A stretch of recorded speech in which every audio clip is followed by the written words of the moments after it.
ಮಗನ ಗೆಲುವಿಗೆ ಶುಭ ಹಾರೈಸಿ ಅಭಿನಂದನೆ ತಿಳಿಸಿದ ಈಶ್ವರ್ ಖಂಡ್ರೆ.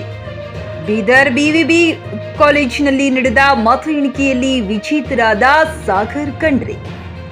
1,00,000ಕ್ಕಿಂತ ಮುನ್ನಡೆ ಇಟ್ಟು ಜಯಗಳಿಸಿದ ಸಾಗರ್ ಖಂಡ್ರೆಗೆ ತಂದೆಯಿಂದ ಅಭಿನಂದನೆ. ಜಯಭೇರಿ ಬಾರಿಸಿದ್ದ ಬೀದರ್ ಕಾಂಗ್ರೆಸ್ ಅಭ್ಯರ್ಥಿಗೆ ಚುನಾವಣಾ ಅಧಿಕಾರಿಯವರಿಂದ ಪತ್ರ ಸಲ್ಲಿಕೆ. ಪಕ್ಷದ ಮುಖಂಡರು ನಾಯಕರು ಸೇರಿ ಸಂತೋಷ ವ್ಯಕ್ತಪಡಿಸಿ ಶುಭಾಶಯಗಳು ತಿಳಿಸಿದರು. ಇದೇ ಸಂದರ್ಭದಲ್ಲಿ ಸಚಿವ ರಹೀಂ ಖಾನ್, ಎಂಡಿ ಗೌಸ್, ಅರವಿಂದ್ ಅರಳಿ, ಪಕ್ಷದ ಜಿಲ್ಲಾಧ್ಯಕ್ಷ ಬಸವರಾಜ್ ಜಾಬಶೆಟ್ಟಿ, ಅಮೃತ್ ರಾವ್ ಚಿಮ್ಕೋಡಿ, ಮುಖಂಡರು, ಹಿರಿಯರು, ನಾಯಕರು ಅಭಿನಂದನೆ ತಿಳಿಸಿದರು. Pradeep Kumar Dadhanur, JK news Kannada, Bidar.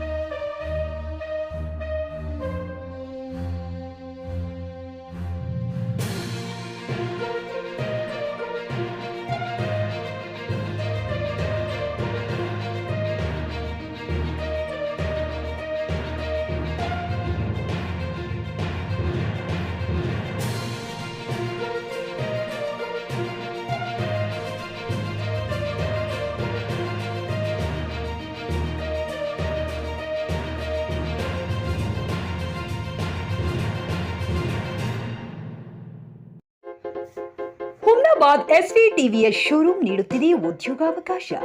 SSLC, PUC, degree ಓದಿರುವ ನಿರುದ್ಯೋಗ ಯುವಕ ಯುವತಿಯರು ತಮ್ಮ ಶಿಕ್ಷಣ ಮಾಹಿತಿ ಹಾಗೂ ಸಿವಿಯೊಂದಿಗೆ ಇಂದೇ ಭೇಟಿ ನೀಡಿ. ನಾಗಲಕ್ಷ್ಮಿ ದಾಬಾ ಹತ್ತಿರ, ಕಲಬುರಗಿ ರಸ್ತೆ, ಹುಮ್ನಾಬಾದ್. ಹೆಚ್ಚಿನ ಮಾಹಿತಿಗಾಗಿ ಸಂಪರ್ಕಿಸಿ 8494951009.